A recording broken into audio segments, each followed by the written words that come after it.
Hey guys, in this video I wanted to show you an awesome trick using the Payback app, which allows you to earn extra points using Amazon. So what you will do is on Payback, you will click on online shops, then you will click on the magnifying glass, you will enter Amazon, and then at the bottom you will see coupons. You will activate all the coupons so that you get more points, and then you will switch to the Amazon app.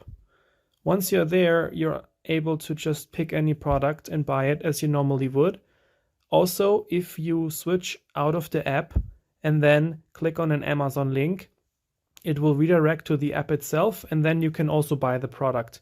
If you do it this way, you're able to get points in the Payback app. So let's see my points as proof in the app.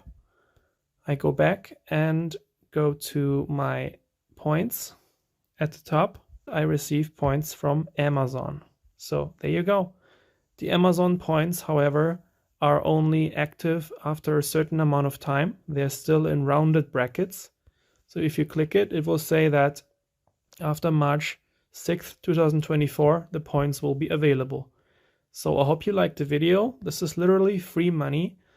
Thanks for watching. Like, comment, and subscribe.